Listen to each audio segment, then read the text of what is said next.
Yes, I mean you, dear listener. Thank you. Thank you for listening to this Warui Deshou podcast. We're so happy to have the pleasure of your company today. If you've listened to us before and like our show, you might be wondering how you can support us, since we won't take your money.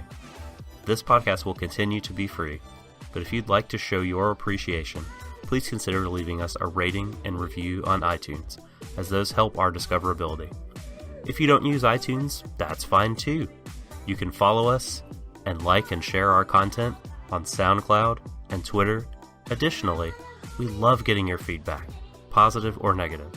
Tweet us at Warui Deshou or email us at waruideshow@gmail.com. Whether or not it gets read on the show, I can assure you, we all read every tweet and email you send us. And once again, dear listener, we thank you so much. Now please, enjoy the show.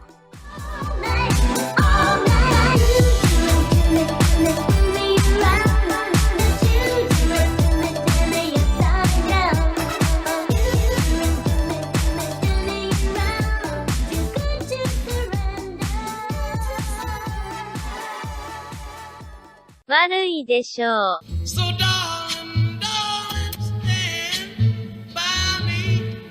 Oh, stand by me.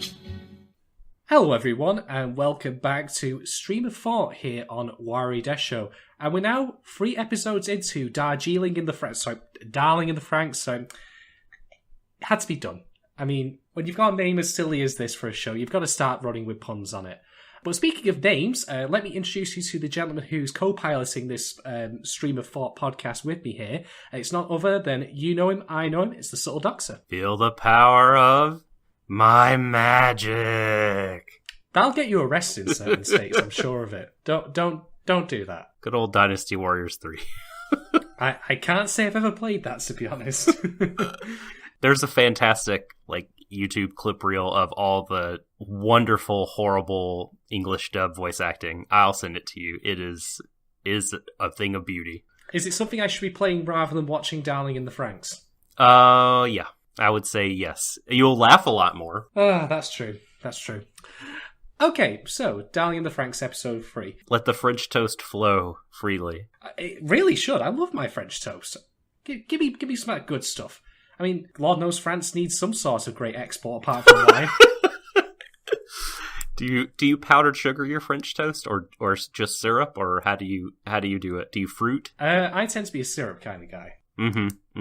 Yeah, I like a nice sort of layer of powdered sugar on top. Not too thick, but I need to see it. It needs to be some fallen snow upon the top of my French toast, and then lightly dip it in syrup. Served with bacon, maybe a fried egg. All I could think of then when you were describing fine, white powder and snow was, of course, some Grandmaster Flash. Did you have visions, dreams of passion while eating this French toast, Doc? That's served Miami style, nice. Which is not what I'm referring to. Nice. Do you pay for your French toast for a credit card by any chance? Is that how you cut it up? Okay, so Doc's hidden drug habits masquerading as, French cuisine aside, let's actually talk about episode 3 of Darling in the Franxx. So how does it open? It opens with a flashback. And it's Hiro again narrating the whole, we're trapped in a nest kind of thing, all the bird analogies that we've heard previously. But we get to learn that Hiro actually was, as a kid, in the orphanage that we mentioned previously, quite popular. Why was he popular, might you wonder? Well, it turns out that Hiro had a predilection for giving people names. All of the kids who are in the orphanage, him, Ichigo, and the others, prior to Hiro coming up on this idea of naming everyone, they all just went by their code names. So, 005, can you let, 009 play on the Xbox for 5 minutes, please? Was the going thing then, back in the orphanage. Didn't have names. No Tom, Dick, or Harry around there. So it turns out that Hiro was the one who gave Ichigo her name, based on the numbers in her code name, so Japanese numbering pun, basically. And this led him to become quite popular. And after the OP, we then cut back to... Can I just say that, Hiro is sort of there's this shot of him in a very sort of, what's the word I'm looking for? Are you thinking of the scene of him sat on the the little throne of cushions? Yeah. Well, not sedate. Like, what's the word for very clean? Sanitized. It's a very sanitized looking white room that he's in with all the kids, and they're in like sort of hospital gowny looking things, if I recall correctly. And he's sitting atop a pile of like pillows, like pointing at them, telling them like their names. It's like he's like Adam naming the beasts of the earth atop a pile of pillows. Fuck. It struck me as super hilarious. Now that you've said that he's Adam, oh fuck. Yeah. You could be onto something there. He certainly is the one that cared about naming. You know, we learned that early on. But what you think he could be like? Sort of the primordial man reincarnated or something? Oh, of course, it wouldn't surprise me at this point. I mean, we've literally got Eve as 002, who is all about temptation. She is going to tempt him into sin, and is she Eve or is she the devil? What? Oh, I'm getting them mixed up, aren't I? I'm so sorry. Well, maybe a bit of both. Who knows? Yes. This is coming from the people who, put in all the Judeo-Christian mythology word salad nonsense into Evangelion back in the day. I wouldn't put it past them. We're already blending in, like, bird metaphors and plant metaphors in here. Let's just throw in a bit of dash of Christianity as well. Give it some real spice. I don't know if this has a super strong, like, hook into the lineage of Eva, but certainly that show will continue to influence anime for a long time to come. In many ways, including, of course, as you say, the Judeo-Christian word salad, symbolism, and naming conventions. It wouldn't surprise me in the slightest. It would not. Okay, so, after the OP, and again, I was reminded of second time around for seeing this, how good the OP is. Like, I did include it in the previous stream before, which I think might be a war crime. Although I don't know if I can because, of course, of YouTube copyright nonsense. Thank you very much. Well, me, of course, Doc, of course, will discuss that off air. But anyway, take it from us. It's a banging tune, and it's very well designed visually as well. It's good. It's great. Mm-hmm. It's, I'm going to have to make the comparison again. It reminds me of Elfen Lied's OP. Speaking personally, in that OP belongs to a better show. Well, okay, yes. I will do that comparison, but no more. Yeah, pink hair and horns, Sorry. Stop it. Let's move on. Moving swiftly on. So, after the OP, Hero bumps into Ichigo after he's had some sort of examination in which many lasers are danced across him to check that he's okay. And, I mean, I think these lasers are broken because they obviously don't detect he doesn't have a brain between his ears. But, well, it's the future and all that. So, they have a brief discussion in which it looks like Hero is about to apologise, but he gets stopped from doing so. Because, of course, in the previous episode, he was how do I put this politely? It's hard. A complete twat. There we go. Struggle to find the words there. A giant fucking D-bag. Yep. Who, like, I enjoyed, I have to say, the direction and the acting just in that brief scene there when you see the strain that exists between Hiro and Ichigo. Yes. It was really cool. I liked the way that played out. And, yeah, I thought they nailed that scene. Yeah. In fact, jumping ahead a little bit, we'll get to it specifically, but I think that this episode really highlighted how great, generally speaking, the direction, the artistic direction as well, like the visual design, the framing, positioning of characters, and also the music. The letterboxing. Yes! The letterboxing, amongst other things. They've done that every episode. They have. I don't quite know what the film technique is, or what the name for that technique is, rather, I mean to say. But they're certainly trying something different with making this show visually distinct from its contemporaries. And that's great. I'm absolutely all down for neat visual design, neat direction, showcasing characters in different spaces to show like distance between them, people operating at odd angles from each other to reflect they don't see eye to eye. You get all of that. It's just unfortunate it seems to be in the service of an effervescent nothing. the cheese puff of anime. Yeah. Or the quavers, I suppose, if you're British. The what's it? You're right. This might be much more harmful for you than the cheese puff, though. We'll see. Oh, God. Well, it's certainly harmful for one of the characters, that's for sure. But anyway, we'll get to that at the end. So, after a brief discussion between Mama... Was it Mama or Nana again? I can't remember. It is Nana. Nana. Which is, which is also Japanese for 7. And despite being sort of the familiar kind of term of endearment over here that we use for, like, caretakers, grandma, like, Nana. Mm-hmm. It was in that sense that at least I felt initially they were using the term, because she was their caretaker. She was their guide.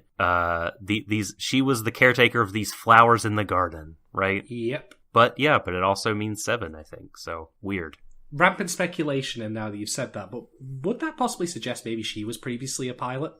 We're rubbing dangerously close against, like, a big sort of issue I have with this episode in particular. But we can hold off, but restrain thyself. But yeah, it might suggest that she used to be a pilot. Yes. Restrain thyself, Doc. But I won't restrain myself what comes next, because this next scene actually caused me to pause the episode and scream at my TV, because I just thought it's always wonderful to me to watch a show in which we have a protagonist that we're supposed to sympathise with, that we're supposed to get behind and want to see them succeed. And after having shown them up to be an arsehole, there is always, of course, the opportunity for people to make amends, to apologise. And certainly Hero's window for doing so to Ichigo was not closed at this point. But fucking then, he and Goro being Ichigo's partner, are having a discussion as they're walking across a bridge. And there are a couple of problems I had with this conversation. First off is that it's framed in such a way as that it's all about Hero. Like, Ichigo's acting weird. Isn't that strange? Like, she's too close to you. And I'm like, did you, like, Goro, you're a partner. Her emotional well-being is actually important, funnily enough, given it happens later. Yeah, for you both to pilot the robot. So maybe you might want to take an interest in that and find out what happened and maybe be sympathetic to her cause, rather than, make it all about that twerp over there. So, okay. Nah. Black mark against him. Then, Hero says to Goro, you're her partner. Could you tell her it wasn't her fault from me? I saw you tweeting about this. I know it made you angry. It's real dumb. It's fucking... Okay, let me take the hyperbole away from it. What a jerk! let me dial back my usual, rancor, my usual vitriol here, and actually just explain truly what bothers me about this. All of the things that have happened in Franxx so far that have painted Hero as a muppet and as a clown, I can put them down to him not knowing about, etiquette, social norms. Right. They're playing in a world that hasn't taught them these things. They don't even know how, what kissing is. I'm not even talking about having done themselves. Like, if they don't know what that is, what media are they consuming? Because you probably know what that is from a very early age, just from watching it on TV or reading about it. So only state-run media in this dystopia. Yeah, no kissing. It's just nope. Burnt. Those books have been burned long ago. Yeah, no kissing. It's only patty cake. So okay, I'm willing to make excuses for the show and dial back some of my anger about the way he acts, because one, it is important to remember that he is a kid, and I think that's a thing that a lot of people forget when dealing with characters of these age animes, is they expect them to act like fully matured adults when they're on the path to becoming that. And in order to become a fully mature adult, you do sometimes have to make mistakes. Sometimes you act like a twat, accidentally, and you learn, maybe not even immediately, but after the fact, that you did wrong, and you will then either A, apologise and rectify what you've done to that person, or B, if that's no longer possible, you will learn and grow from it and advance as a person to try and prevent that from happening again. What we have here, though, is option number C, which is that Hero recognises he should probably, someone should say to her that that's the case. But he passes the buck here to Goro. And what do I even say to that? What do I even say? He knows he's done wrong. He knows it's not her fault, and he outright thinks that a course of action should be made for her to be told that. Why is he not doing it himself? He had the opportunity to do so, and I'll admit he was interrupted. But why doesn't he then come back round to do that later? They have PDAs. They can message each other. Get a message over. Can we have 2 minutes? Tell her. Done. That's it. All he needed to do. But nope, it's all about him. It's all about his fucking need to pass. It's all about him being a self-centered piece of shit, and I want him to fucking die. There we go. Job done. Did you ever play Mortal Kombat for the SNES? I can't say I did, but I'm curious as to where this tangent is going. Enlighten me, good sir. Well, so at the beginning of that game, when they are showing, this is a Midway game, Iguanasoft or whatever made this, they show the sculptured software logo, and Goro walks in from off screen and slaps the fuck out of it, and it goes spinning off into the black horizon, and he roars and flexes. I have a feeling where you're going with this. Go on. During that scene, I just thought, wouldn't it be great if Goro here slapped Hero through the domed roof and sent him flying into the wasteland? That would have been amazing. I would have settled for him punching him into the river that they were crossing. I would have been happy with that. Here's the thing, right? I get the very strong impression at this point, and this is not even counting some other bits and bobs coming up in a minute, that this show has two attitudes that its characters take towards Hero. They worship the ground he walks on, or they treat him with disdain, but the disdain they treat him with is because they themselves are assholes, not because of any legitimate criticism they have. Like him on the pillow throne, In the next scene, Ichigo still sticks up for him and says, he will be a great assistance to us if he can pilot. And I don't mind him being a jerk. I don't think it's necessarily a narrative failing, he's got some personal and interpersonal issues that will mean that he is not the best team member he can be. None of these guys are. I think could be setting up some interesting dynamics between all the pilots, because they're all really shitty in their own ways, I think, or most of them. The ones that we've sort of seen have big character flaws. And so you mentioned their relationship with Hero. I thought that was kind of a fascinating aspect to this episode.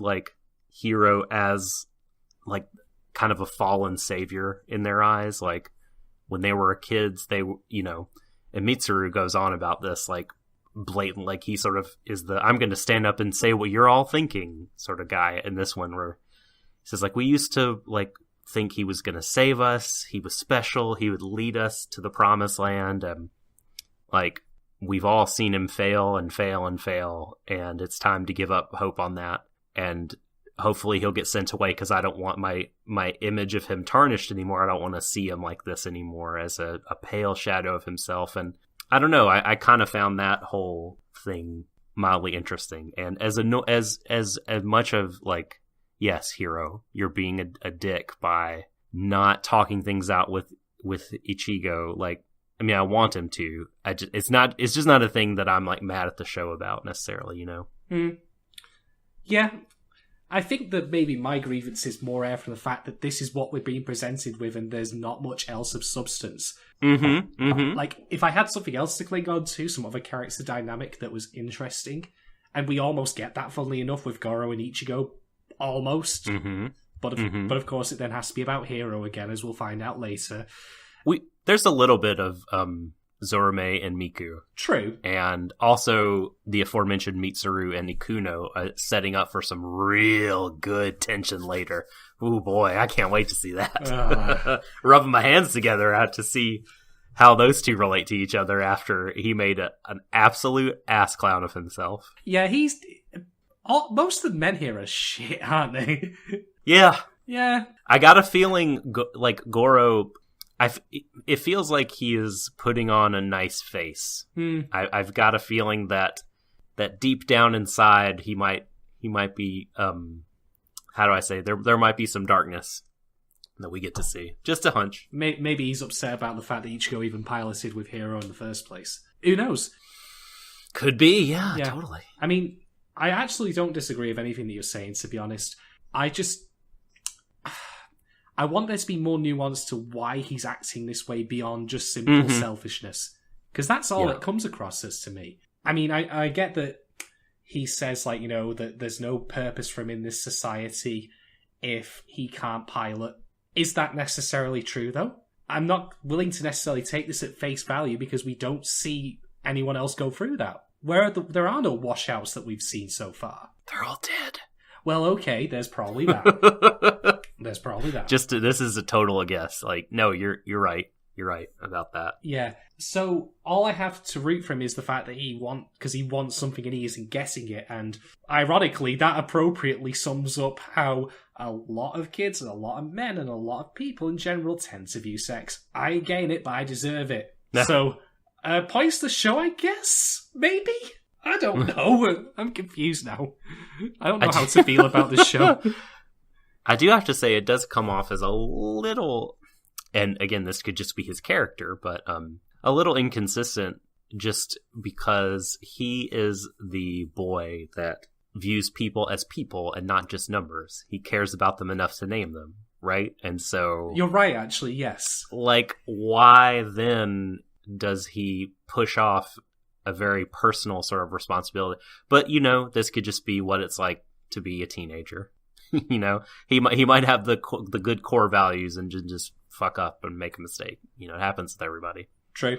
And also, he wasn't, I assume when he was a kid, it wasn't known to him then that he was deficient. So once that happened, that may have changed him. And then I suppose in that case, maybe it's on the other characters as well to have supported him better rather than mocking him for his impotence. I don't know. But we're 3 episodes in and we don't have enough meat on the bones here, which is unfortunate. Did whenever he's riding the elevator after that first scene and people are, you know, talking over that scene, is it the masked bishops? I don't know. The fucking Star Chamber is talking about him. And, you know, they're saying, like, he's the only one who's ridden with her without taking damage. And then they refer to him as the special specimen. That's what I said, yeah. And I feel like you can't say the word special specimen without, like, sticking your hands forward and wiggling your fingers. Special specimen. Oh, so silly. I know. That was the thing that got me mad last episode, because they played their hands too early in revealing that, ironically enough. But anyway, I've discussed that, so we'll not waste more time on that. Did you think about, like, when... So, Goro is, during the conversation you brought up, is telling him, hey, you and Ichigo are almost like siblings because not too many people have the double-digit numbers. And so that scrapped my theory about that being a class thing. Like, I guess they were just early flowers in the garden. Mm-hmm. And then he's like, Hiro kind of gets stuck on the word siblings, and it's just like, yeah, siblings, yeah. And so it just makes me think, like, is that why, you know, he couldn't get it up? Because it's like his sister. I don't know. Oh, that's why they couldn't connect. I don't Like, know. Pass. Yeah. Okay. I'm just gonna phase out on that one because I think the way things are with this show's, like, you know, approach to sex and particularly its heteronormativity right now is bad enough already that we don't want to start the potential, like, you know, theme of incest in this as well. Let's not have that happen. Well, here's the combustible thing that they throw out there, talking about things that you shouldn't play around with. Plantations. I mean, mother of fuck. Like, I understand, and there's going to be, like, I know people listen to this are going to be like, oh, it's just a word. Like, it originally is just like a farm. Like God, I know what you're literal going with this. textbook definition means blah, blah, blah. But look, right? Words have connotations. They have meanings, and they carry weight with them very often that is, you know, apart from dictionary definition, and this is one of those. And look, I am aware, right, that this is a Japanese production. Yep. And they might not be familiar with the history, so that's fine. I actually don't think that they mean anything related to American slavery or the Civil War or the American South. Like, I don't think any of that is in this, but God, what a fucking, like, Molotov cocktail. Like, this show that is just has all this, like, racy, like, sex stuff in it. let's just throw the word plantation in there. Like, that can make for some really interesting readings about who's tending this garden and all of the things that could be implied therein. But the moment you said plantation, then I was like, I know where this is going. And yeah, the thing is, right, to go back to the show's vocabulary, to go back to its terminology, I still don't have the second idea why they have all these terms. Like, we're mixing in bird metaphors with plant metaphors here for some reason. Does that mean that they want to become real animals as opposed to plant? Where is this? Where is this going? What is this in service of, other than to make it seem more verbose than it needs to be? Don't think about that. Look over here. Here's another metaphor. Just speak in plain fucking English sometimes, guys. It's all I ask. Here's a personification. Simile. Not to mention that, having thought about it, the plant thing is actually all a bit false anyway, because you want to, depending on the plant, a lot of the times you'll need, insects to, fertilize them, spread pollen around. So are there any bees in this? Like, how far do I have to take this ecosystem that they, like, of terms that they built up? Are we going to have bees in here? Yeah, like, where... At what point does the metaphor cease to become useful? Right about when it started, because I have no idea what point it serves so far. I genuinely don't. I honestly could think I could find and replace all of the plant-related terminology, with the exception of the Franxx' names, for something else, something more normal, standard, or whatever. Are the robots the nectar, or are they powered by the nectar? Oh, fucked if I know, mate. I have a point about the robots, so we'll come back to later. But okay, to pick up where we left off. So after Hiro has spoken to Goro, he goes up an elevator and finds 002 in this giant, like, empty room area. And I like this scene for a couple of reasons. Yeah, I like the framing of it to show that they're two very small people in a bigger world. Like, there's, the shot is like from very long distance. It's just her sat down against the elevator shaft while he comes on over. 002 is always welcome to have back, of course. And what then follows is that she says, okay, I've been waiting for you, come with me, let's go. And he's like, where are we going? Oh, no, where we're going. And I'm like, dude, you've had her on your mind, maybe not even for her sake, but for your own, since the moment you met her. And now she's invited you somewhere. Don't be a doofus. Don't be dense. Play it smooth. Just roll with it. You can't even do that, of course. So, no. The next scene, though, I found this funny. He's about as smooth as the surface of the Grand Canyon. This guy. Okay, so the next scene, though, I found this scene really funny for a number of reasons. And mostly because they're plot holes. Okay. Which is the scene in which 002 drags Hiro through a corridor and he gets stopped by a force field. The force field only lets you through if you've got a pass of a certain rank. So you can't go wandering around this installation willy-nilly. Okay, first couple of points. 002 has been established, likes to run away a lot, and her handlers don't generally want her to, run around freely. So why does she have an S-rank pass that allows her to get anywhere that she wants? I got nothing for you. I don't know. Yep. No idea. No idea, except that maybe a person much higher than the middle management has good reason for her to be able to move about freely. Mm-hmm. By the way, I'm totally leaving that pause in unedited in the cast. Oh, please do, yes. Yeah, I may potentially put crickets in it, or possibly just someone coughing, depending on how I feel. Yes, a tumbleweed sound. Yeah. So, next point. Someone coughing. Yeah, pretty much. Okay, so next point I have. So this force field can be defeated by someone tailgating or coming through at the same time as someone with a ranked... I mean, what flimsy security? I enjoyed her, literally dancing with him through that. I like that. That was really cute. I like that personality touch. But I can't get past the fact that this security is worse than the turnstiles on the London Underground. You have less chance of dodging fares taking the Docklands Light Rail in London than you do getting through that force field, as long as you pop through at the right time.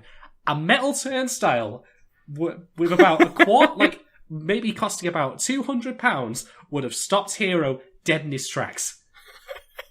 Just fuck my life. This is the thing about Or- a lot of future settings, is that the future often makes things shit. Laser guns are shit in the future because they don't kill everything in the first hit. You'd think that a laser gun would be better than a regular rifle or a pistol. Nah. You'd assume. You'd assume. How many times have I watched Star Trek where I've seen a main character get shot in the shoulder with a phaser rifle or whatever, and it should have left them as just a pile of smoking dust. But all it does is bruises them like they've been hit with a BB gun. So, yeah, this security system is crap. I would not use it to secure my dog from getting out at night. Make sure your dog has only a B rank collar. I'd like that, actually, if in this universe they did have dogs with like little collars on, like there's no actual like metal plate or anything with their name on it. It's just their name tag is on like this little holographic display. That'd be awesome. Make dogs pilot the Franxx. They don't have any trouble getting it on. Okay. Oh, shit. But the next thing I have to say about this scene is that after they actually pass through this and come out the other end, do you want to know where they end up that's so secret, so secure, that, no one could just casually walk Why is this locked away behind a gate? It's a balcony overlooking the city. That's it. Oh, boy. What the fuck was the point of all of that? Who can say? I mean, there's, like, things you could throw out there as possible excuses, but it does seem a little funny. I don't even have any It's words. nothing top secret. It's just a balcony. Yeah. So it's a security force field that probably is incredibly power intensive and much more complicated than a regular turnstile or gate. And it can be bypassed by someone simply walking through at the same time with someone else with a correct pass, and it's guarding jack diddly shit all. Did you think that 02 was going to walk out onto the, what is that, like the pole or the front of the narrow kind of walkway and just scream, "I'm the king of the world"? I could not help it because it looked like the front of a ship. No, I'm going to go one better than that. I'm going to say, "Kill me, hero!" Ladies and gentlemen, Darling In The Franxx episode 3. Let's call it I'm there. right over here, so come and kill me. I knew I'd get another chance to throw in a Gundam Wing Insert reference. that into this podcast. Oh, yes. I cannot be Oh, fucking Jesus. stopped. I will make as many Gundam Wing references in this as I possibly can. I like that scene, though, like when they're Yes. actually on the balcony. Yes, me too. The visual design of the city, bit surprisingly Deus Ex Human Revolution with the colour scheme, although more orange and amber coloured as that was. Also, as I mentioned on Twitter, in case you'd missed it, giant PG Tips kettles. I mean, it is a giant robot future, so I'd imagine they do have giant mugs of tea. But it all looks good. It's a good-looking city. It reminded me of a game that fewer people played than Deus Ex. Tales of Exilia has some really beautiful city skylines and nighttime cities that have a lot of that, like, sort of, how do you say it? Like, that very, like, how would you describe that lighting? Like, just that, like, it's a lot of black, but then a lot of, like, very distinct, like, amber lighting. Then there was a city in Xillia had that amber lighting. There was a city that had more of a, like, aquamarine kind of lighting with it. Like, it just very, I don't know. It's an image that I often think about when I think of, like, future cityscapes. So in this conversation, there's brief discussion, about being trapped, about how there's no oceans or no sky here. 002 does indeed, as Doc mentioned, walks up the pole that sticks out from this balcony, and Hero's all like, "Wait, what are you doing?" And I'm like, why is that even there? What the fuck is that thing if it's not the front of a seafaring vessel? it was from the same company that actually, made the security barrier they just passed through. I'm gonna call this company Superfluous Shit Incorporated.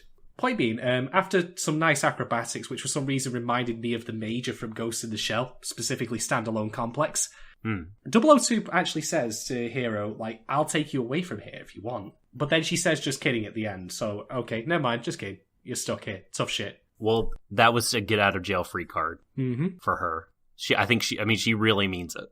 She really means she can take him away. But in case he doesn't want to, or in case, like, so she won't get in any hot water, or, like I said, that he's not really thinking in those terms right now or unwilling. Like, she has the qualifier, just kidding, at the end after a long pause. But yeah, that's one of those things where you say I'm joking even though you weren't actually joking, just to, paper over awkwardness or whatever in the conversation. She's never really come across to me, though, as being sincere. Like, she takes things way too lightly. I don't know. She's still a bit of an enigma. She's a pinball. She's her personality is a ping pong ball bouncing around. Like, yeah, she can be like very cold. She can be cutting. She can be bossy. She can be she can seem very sincere and like heartfelt toward Hiro, like almost tender towards him at times. Like, can very like devil may care. Like, yeah, she's all over the place, but in a good way, I think. Mm-hmm. Okay, so enough egregious bullshit, though. We need to get something underway. It needs to be action. And so, the group of parasites have a mission. So, they gather up all of them, including Hiro, and turns out there's a Klaxosaur nesting inside a magma vent, which is this kind of borehole outside the city. And they're going to be sent out to go and get it. It's like their first proper mission as pilots. There are 4 robots in total. Now, Strelzia, I apologise if I mispronounced that, which is, of course, 002's robot, is not going with them on account of the... Does it... right. When it comes to, rules and regulations and what must be done and all that, Hiro says, okay, why don't I go with 002 in Strelzia to help them out? Why do I do that? And they say, you are not a proper parasite pilot, we can't let you do that. Okay, couple of points. First off, this is their first mission and they have no person in charge, or generally speaking, someone who knows what they're doing, going down there with them. It's just them. They have no teacher, no mentor, nothing like that. Ostensibly, this should be a simple mission of killing this one tiny little Klaxosaur that's not bigger than a Franxx. So it's nowhere near as dangerous as the one that Strelizia dealt with her, so. But in my opinion, it can't hurt to have her there just watching. Now, what's the complaint they've got here? Oh, well, Hiro was, he's not trained properly. I'm like, who cares? You've seen firsthand what happens when Strelizia is piloted by 002 and Hiro. It works. It works really damn well. So just send them down there. It'll be boring as fuck for them, but at least they've got backup in case they need it and someone who can handle themselves. Because these kids are going in there for the very first time. It's all been training up to this point. They've not fought any Klaxosaurs. So what if something goes wrong? Wink, wink. Well, dystopia is like, this is a very authoritarian regime, and discipline is paramount, and the Star Chamber has not decreed that Hiro and O2 may fight together, so they may not. Who is physically going to stop them, though? There was only Nana. I suppose Nana and Mr. Crewcut on the other side of the monitor. Mr. Crewcut. They could have just walked out. I mean, I would have laughed if, you know what they could have done then? Believe it or not? 02 could have just led them down this S-rank pass-only corridor, taken Hiro through, and get them caught on the other side of the barrier. Yeah, I guess she doesn't want to, push it and have them be separated. Oh, I don't even know. Like that the society might pull them apart if they push too hard. Maybe. I mean, that's a theory. But I did like it when she went nose to nose with Nana. That was great. Yeah, 002 actually appears at this point. And I liked also the framing of this in that she's at one side of the room and the rest of it at the other, showing that they've, got different mindsets, that she's not part of that group. She's a separate person running by her own clockwork. But yeah, she does indeed stand literally head to head with Nana, saying, are you going to stop me? I want to ride my darling. Simple as. I love it. I love it. But no, she's not going out there. And there's the great, I'm sorry, you're probably going to get to this, but this is where some of the letterboxing techniques come into play, and even more so than just letterboxing. They do this almost comic book style thing where yes, they show 02's eyes shifting over, and that's kind of in a rectangular box, in a sort of off-center location on the screen. And then I think they show Hiro's back, and that takes up only about half the screen, and the other half is just black. Those are some neat visual techniques that draw your eye to different things in the scene. The direction is top notch. I cannot fault the way the show looks or the way it sounds. The music that was playing over the briefing scene I thought was excellent. Proper future music. That it suited the mood really well. Low key, beep, building boop, up tension. Boop, beep. We are in the future. Beep boop boop beep boop. Boop beep boop beep boop. This is the briefing. Do do do. 1001. I think we've got a career ahead of us, Doc. Do you reckon double? What do you reckon? Double or triple platinum? Oh, I reckon we get sued for probably stealing jokes from Flight of the Conchords, which is what I just did. I do have to say that everything would be improved if Bowie was in space. I mean, put Bowie in France. Yeah. Oh my gosh! Yes, it would. I mean, to be fair, Franxx is the one show I would expect in which someone's nipples would be used as radio antennas to, transmit data back to Earth. I was waiting to get that reference because it's one of my favourite bits from Flight of the Conchords. Oh man, so good. Okay, let's talk about the robots. So, of the 4 robots that do go out, one of them does not. I don't remember the name of it, but it's the one piloted by Mitsuru and his partner. Yeah. What was his partner's name? Ikuno. Ikuno's not feeling it, so they don't get started. Just give me a minute. I can get there. Yeah. Again. Nope, it's pointless. Again. Not happening. By the way, the ranking, the ongoing rankings I have of chief asshole on this fucking show full of assholes. Zorume, had it for a couple weeks, but he's been surpassed by Dickface Mitsuru. Oh, Jesus. What a piece of shit. We'll get to him in a moment. But one thing I wanted to ask you is this, Doc. So, at one point in this episode, we see a scene of Hero in a training robot doing, using a training halberd in this, danger room kind of thing. It looks like a thing that you use to stir butter. Yeah. I mean, maybe he's going to stir one of those giant pots of tea that's out in the city. Yes. Get some Earl Grey going. But this led me to have a question. Why is it necessary for the Franxx to have 2 pilots if you can have a robot such as the one that Hero has that's only piloted by 1? Well, I'm glad you asked. I can hear the rustling of paper. This is it. Buckle up, folks. Shit's going to go down. Yes. I mean, we have seen that limited, smaller machinery can be piloted by just one person. We've not been given any indication as to why the Franxx themselves need 2 pilots. We can infer maybe some things from the fact that when it was just 02 piloting Strelizia.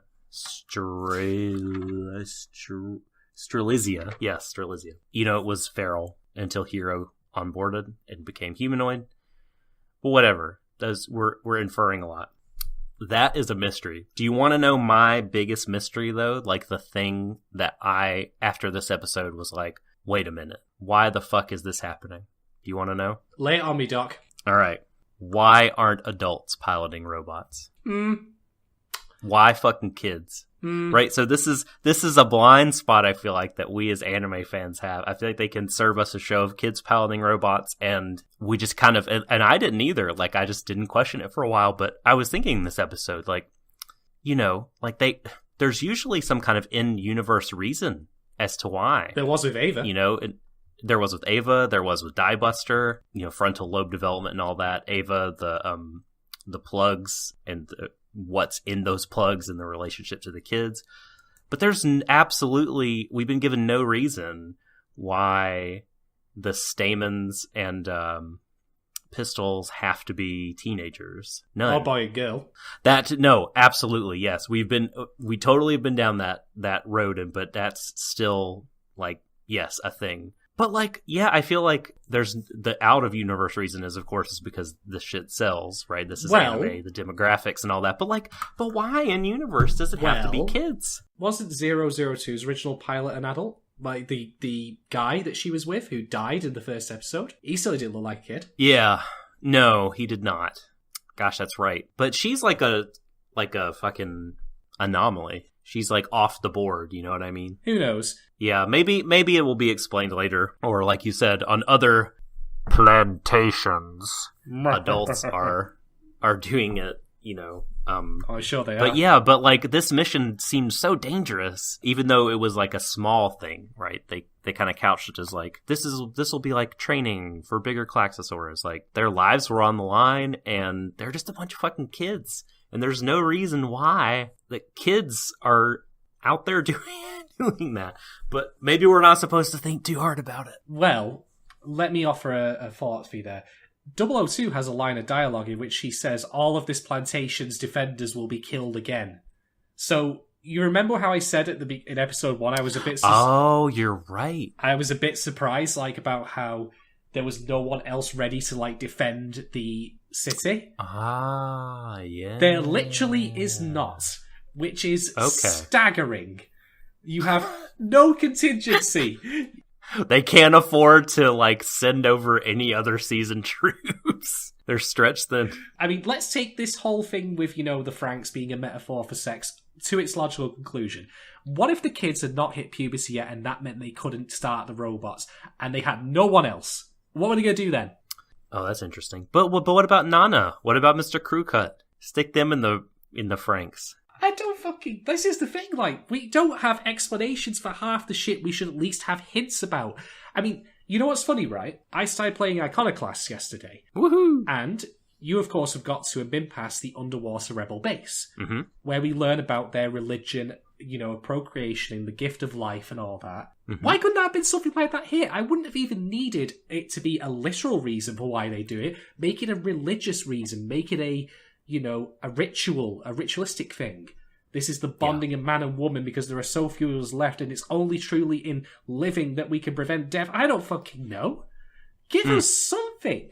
Yeah, like I think a part of our frustration, and I know that there are people that get frustrated at us for demanding these things of the show. I think it would only take a few lines of dialogue here and there. That's all I ask. Like it wouldn't take a whole. We're not even at this point, I don't think, asking for a lot of imagery and taking up valuable resources, drawing like the history and everything. Like maybe just some dialogue. I'm not asking for the Open University course on fucking Darling in the Franxx and its backstory. I'm not asking for a lecture here. The Franxx Aurelian, like a companion volume.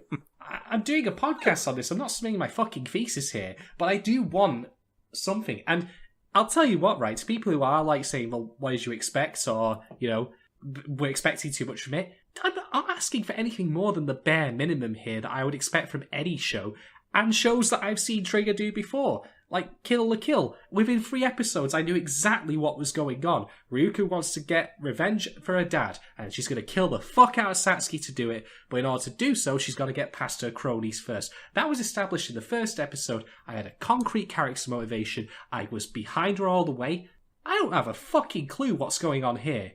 Like, in the wider world. The Klaxosaurs in this episode are mentioned more as a pest than anything else. They're no different than cockroaches. Are they a threat sufficient enough to have caused this end of the world thing that's going on where we're all living in dome cities? They'd seem like an afterthought at this point. I don't get it. Well, they seem dangerous, but yeah, I mean, our point of view is not unlike maybe the kids' point of view. Like, they clearly don't have all the information. Perhaps the writers are trying to evoke that sense, right? Like put us in the position of one of the flowers in the garden, so to speak. Oh, so we're going down the lost route. Great. I really don't care for mystery's sake. It might be revealed later, but maybe they just don't want to share something with us that the kids don't know. Yeah. Or even then, I'd be happy for an explanation that turns out to be torn down later as a falsehood. Yeah. Mm-hmm. Anything. At the moment, honestly, a lot of what's being put in place in Franxx, like the fact that it's kids, the fact that there's so much sex-related stuff, and certainly some of the angles of what happens to... What was Zarame's partner name again? I can't remember. Miku. What happens to Miku in a bit with the way that's framed? This honestly comes across to me as not being made with the intent to give us a message other than, here's some silly stuff. Yeah, could be. And, okay, fine. But in which case, the show probably should go in a bit more on that. This is what I said previously about the fact that the positions are all doggy. That was half joke, but there's a grain of truth in that if you are going to be this silly and absurd, maybe actually try and be more silly and absurd to the point where it's genuinely entertaining as opposed to being frustrating. Have a defined focus and a defined purpose on what you want to be. Do you want to be serious post-apocalypse teenage drama with robots? Or do you just want to be silly, light-hearted comedy romp in which, we make all the sex jokes and all that shit? I don't know where Franxx currently falls. I mean, to get ahead of ourselves, they find the Klaxosaur. They, because they're kids, don't properly kill it, even though there are instructions on how to do so. And Zarame's like, hey, I've got this, I'm the best. The Klaxosaur comes back to life, latches facehugger style onto the Franxx and starts beating it hard to death.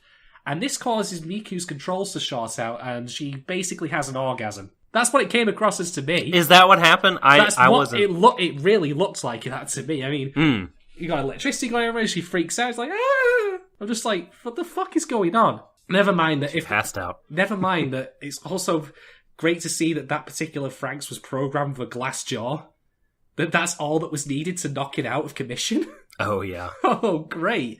I mean, if they can't handle this little pipsqueak popcorn bursting fucking Klaxosaur, how the fuck are they going to handle one of the bigger ones that Strelazia took out single-handedly? I know. Fucking hell. These are the people defending one of the bastions of humanity, and they can't even do pest cleanup. If these people were starting out in Skyrim, they wouldn't be able to kill the rats in the first fucking dungeon. Oh, God. I'm boggled by this shit, I swear. What did you think of the fact that, the robot's mouth only moves when the ladies talk? Find anything? Is it just sort of a cool thing, or I don't know? I thought it was neat. I don't know if it means anything. It struck me as kind of neat. Well, to be fair, Ichigo is also the one who takes the lead on a lot of the tactical decisions on this. I mean, she makes a hash of it, but she's still given the responsibility of that. So the women seem to be doing some semblance of, thinking as opposed to the guys who are doing the actual movement. I don't know. At this point, as so much of else, it's all just mist and shadows. It's all obscured behind whatever grand vision they've got for this show, as opposed to being doled out bit by bit as... How do you think the robots look? I really actually like the robot designs, even though I think that Zarame's robot is a bit too daft looking. It's not... Yeah. It's so funny how, this little fucking yelping dog, this sort of bundle of machismo and masculinity and braggadocio has that robot. It's incredible. He doesn't mind it. And I'm totally fine with that, but it has giant pigtails, which are there for ostensibly no reason other than to be there. I don't know, something seemed a bit weird about it. I particularly like the grey-coloured one with the giant, Russian trench coat, though, and the Ushanka hat. That's a great design. It looks like one of the characters in The Violinist of Hamlin, the pianist with an unnecessarily large hat. No, he was the giant robot version of the Heavy from Team Fortress 2. It costs $20 million to fire this Franxx for 9 seconds. What came out of that gun, by the way? I don't know. I don't even... White goop. I didn't even think of that. Maybe my brain just autonomously stopped me from thinking about that. I honestly can't decide if I like the robots or not. I'm on the fence. I think that some of them are alright. I think that Delphinium, which is Ichigo's robot, is quite cool looking. The grey, as I say, the grey Russian one, that's great. Strelizia looks great. Yeah, I do like that one. I think sure. I think that on the whole, the robot designs are pretty good. And much as with everything else, all of it looks great and sounds great. It's just in service of, well, to be Franxx. No. Oh. Sorry. I'm being childlike, but that's only because the show is being childlike as well, and I felt to return the favour. Okay, so obviously, as you've already inferred, a fine audience of ours, shit hits the fan really hard. It turns out there's not just one tiny little, popping Klaxosaur piece of shit down there. There's maybe dozens of them. There's an entire nest of them. And these Klaxosaur were apparently attracted by the magma-like empowered weapons that they were using, which I found a bit funny because I thought, okay, so you sent the robots down there with these weapons to kill Klaxosaur, knowing that they would attract more Klaxosaur, but you didn't tell them that might happen. But you knew exactly what the cause was as soon as it happened. What? It did feel very orchestrated. Even the fact that this was given to them as their first mission. Yeah. But don't worry, it's not a real mission. Maybe it's that was a test. Yeah. I don't know. Maybe it was a test. I don't know. So everything, but the thing is, this test is going to get them killed because, of course, Miku is Right. knocked out. They then eventually nearly get overwhelmed, try to stop the Klaxosaurs from breaking through a metal door that they've sealed behind them.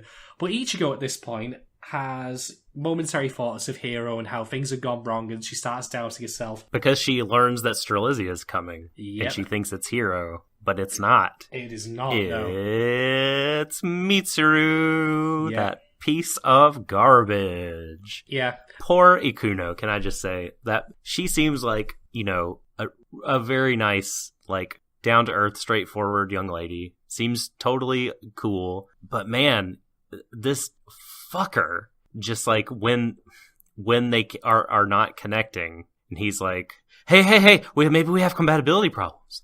And they're like, you know, I mean, this happens to some parasites. Like, I'm not going to split you up just for that. Really? Man, what a fucking bummer, dude. And then he, you know, jumps on the opportunity to pilot Strelizia with 02, and it just has this, like, mad, ridiculous, like, rant over the public airways that everyone can hear. Like, saying how he's better than Hero. Did they hear Hero's that? nothing. I thought that was they just all his heard head. it. I thought that was literally No, his head. he was talking, and then it cut to Hero looking down, and the audio was still playing, and he was, like, gritting his teeth and wincing because the words hurt. And then in the background, poor Ikuno, when he was like, I'll just be your partner from now on. Fuck her. And she's just like, you could tell, like, just devastated. Yeah. Like, done nothing wrong. And yeah, this guy's asshole number one. I'm so happy that what occurred to him. He needed to be brought down a peg. Yeah. The thing is, right, Mitsuru's actions actually wouldn't be an issue if he had framed them in such a way as framed them in a different manner. Because the reason that he ends up piloting with 002 is because of the fact that if they don't send Strelizia down there, all of the others are dead. That's it. Brown bread, Fox, game over, you name it. But of course, they're not willing to let Hero go with 002, despite the fact that they know A, that 002 devours people alive practically in the cockpit, and that B, Hero has survived that unscathed, and that C, when they did actually pilot together previously, they defeated a much larger Klaxosaur without too much difficulty. So they decided to, you know, put one of their parasites at risk by putting him in with 002 when they could have just sent Hero, because the rules say so.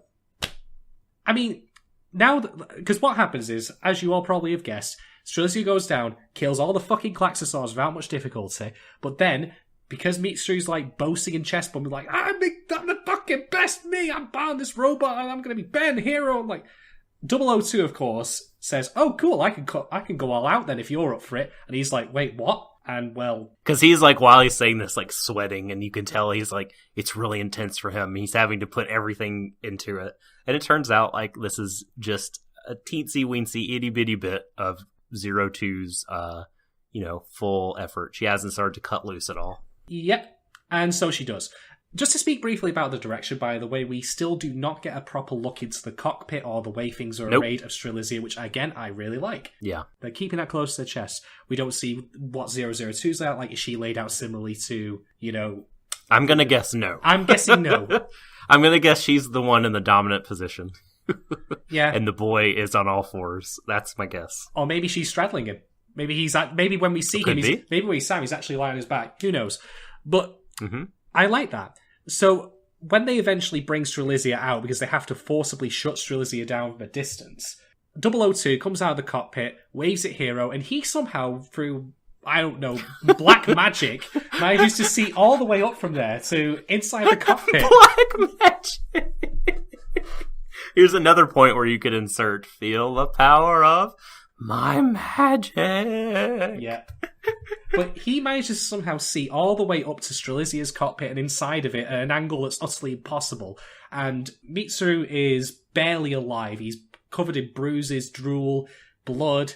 He's a husk. So whatever happens when Strelizia is piloted with 002, the person they're with, well, they suffer for it pretty badly, as is quite evident. Okay, so here's the thing. One other point I need to make about this regarding not sending Hero. Now, I don't like Hero, but as far as I'm concerned, the only sensible option in this scenario was to send him out with Strelitzia. Because it's been proven. And do you want to know what the other consequence of them putting Mitsuru in there, knowing full well that he was going to get maimed like that? If they now need to fight again, he's out of action. You need 2 to tango in a Franxx. And since he's out, his robot, with Ikuno, that's now no longer operable. So they're now down 1 Franxx for the foreseeable future until he recovers. Good job. Yeah. So I'm sorry, but all your rules be damned, you have all the evidence you need to suggest that maybe you should let him go with 002 to save his friends' lives, and you decide not to do that and actively put one of your other team members at risk, and now your staff unit is underpowered as a result because one of them is critically injured and could very well be dead. And if he's dead, well... Let's hope so. Whatever. If he's fucking dead at this point, you are now down 1 robot for the foreseeable future. And granted, the Klaxosaurs don't really come across as a great threat, but let's assume they just all suddenly come out of the ground one day and decide they want to go chomping down on Plantation 13. You are up shit creek without the fucking paddle because you're incompetent, rule-following nitwits. Give them a prize. No, they don't deserve anything but my scorn. They don't deserve jack diddly shit. So, basically, what we've learned from this episode is that everyone apart from 002 and maybe Ichigo at a push is useless. Yeah.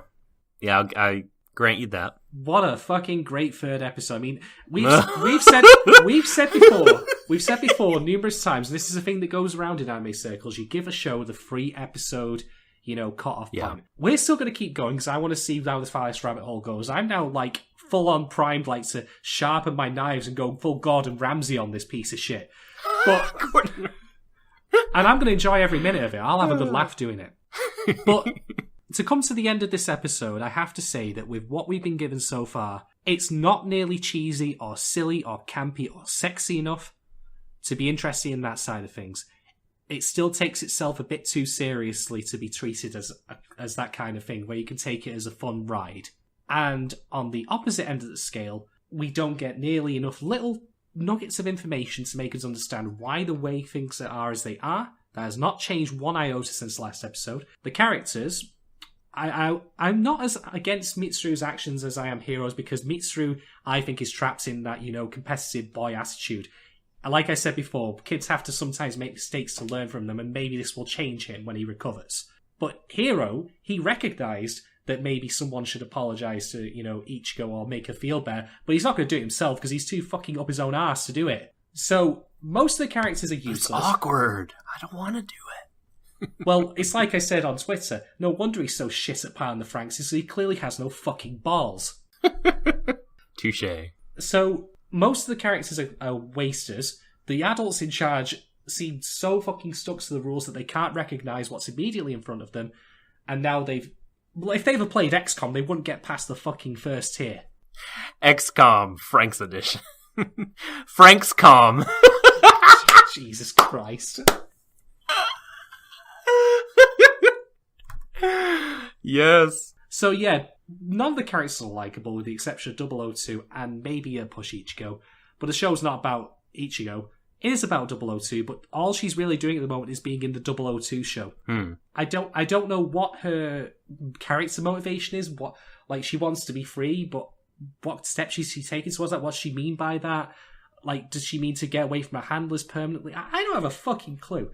I'm not asking again for the show to have revealed everything at this point. That's silly. I mean, one of my favourite shows in anime of all time is Steins Gate, and that show's startup is glacial. Oh boy. You don't really hit the ground running until about the midway point of it, and then it just completely kicks into high gear.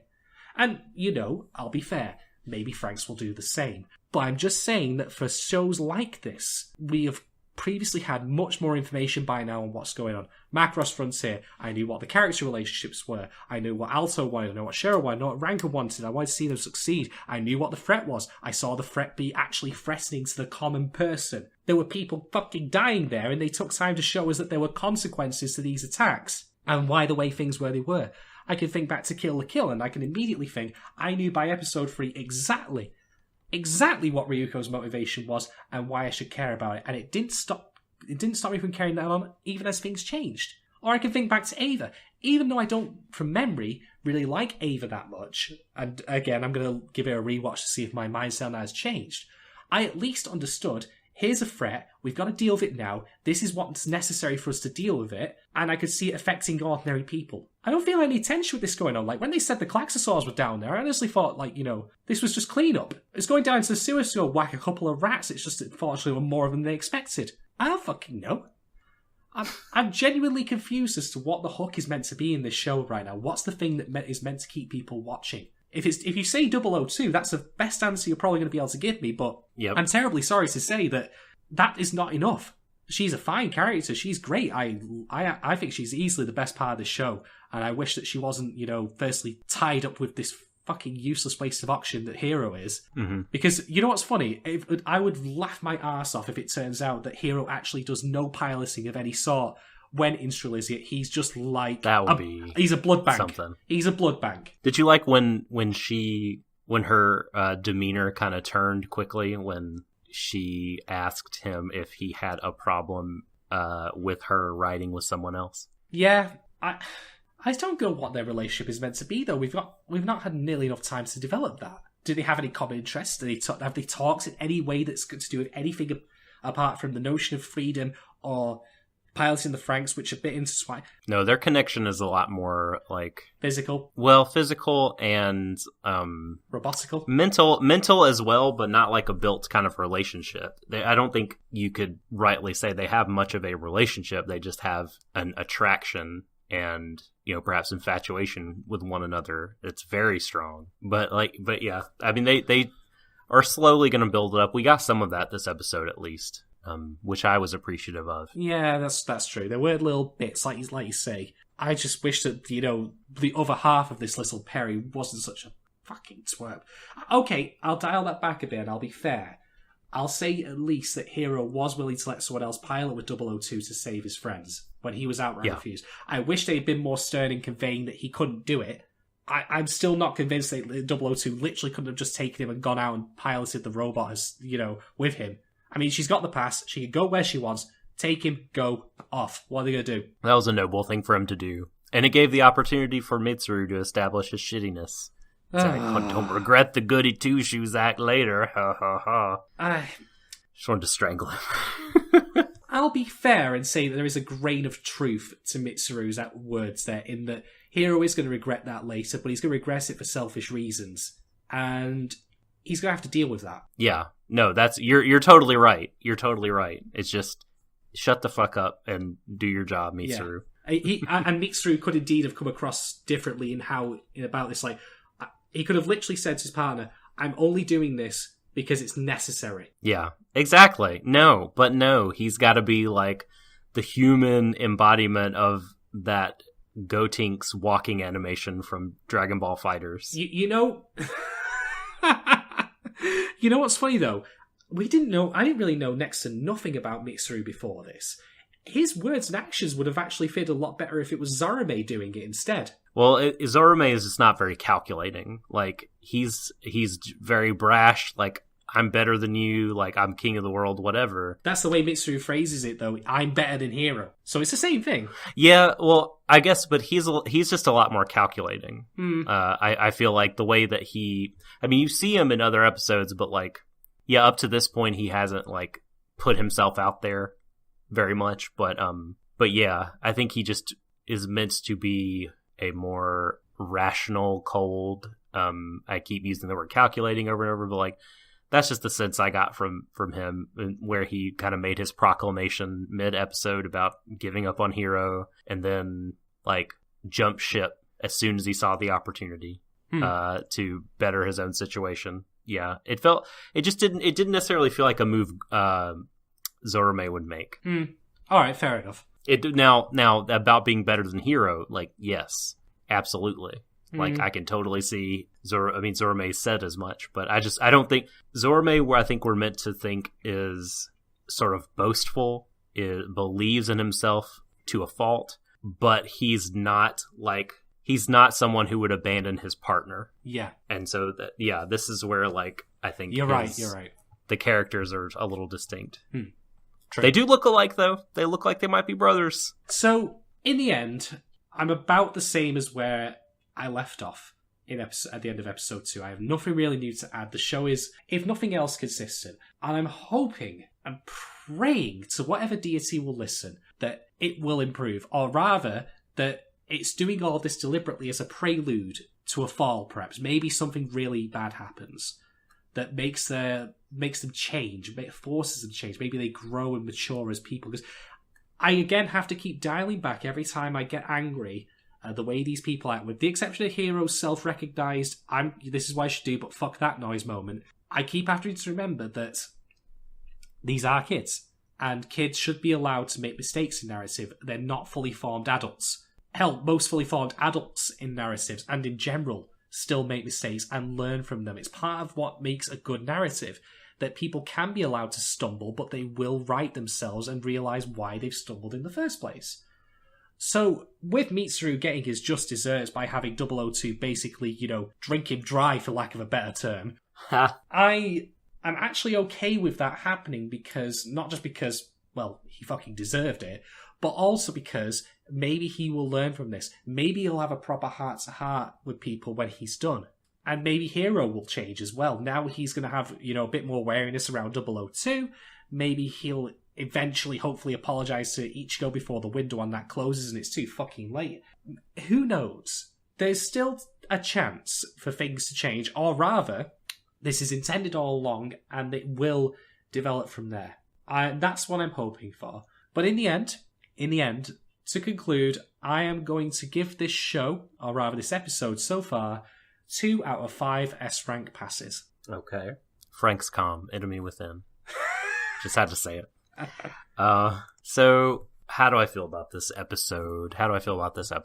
I think that there is potential still, despite the issues that we've talked about, the lack of information being chief among them, and I guess co-chief being when it wants to really push hard on the heteronormative buttons. You could be reminded of that afresh, but those are always there in the background waiting for you to think about them and feel kind of bad. But despite all that, I think that there is, in these 3 episodes, a ground has been laid for some potentially interesting character dynamics, and that's what I'm here for. I want to see Ikuno and Mitsuru have their reunion. I want to see Ichigo and Goro and Hiro have sort of tension, sexual tension, frustration. I want to see 02 come in like a bowling ball and fuck shit up. Yes. I want to get some more out of more of these characters. There's still several of the pilots that haven't really had a lot of time to shine. Zorume endeared himself to me more this episode. And then they could start, you never know when they'll start giving us tidbits about the world. So that's something to possibly look forward to. For me, there's enough there that is intriguing that I feel a lot better about sticking with it this time. I am going to give episode 3 of Darling in the Franxx 2.8 unnecessary pigtails out of 5. 2.8? Yes.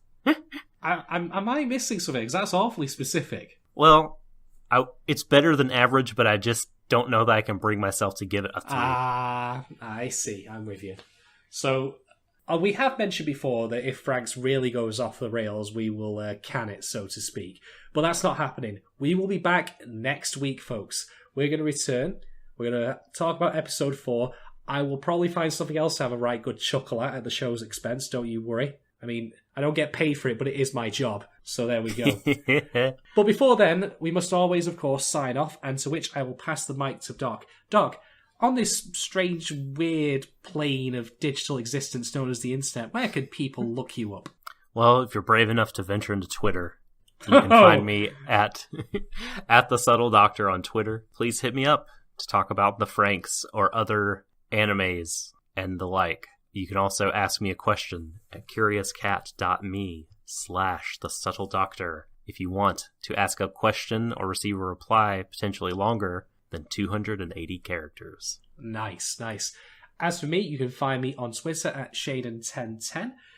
Feel free to hit me up there if you want to discuss Land of the Lustrous and also to agree with the universal truth that Phosphophyllite is the best character in that show. I'll not hear any argument against it. I will fight people in the streets over this. I haven't seen enough to argue against you. I'm with you so far. Good man.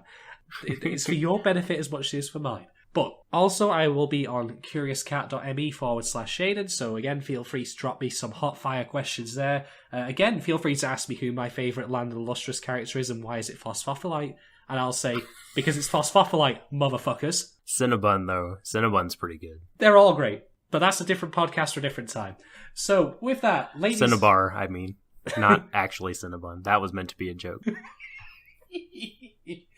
And on that note, ladies and gentlemen, I wish you all a very good night. Embrace each other, everyone, until the ends of the universe. And until next week, see you then. Mwah.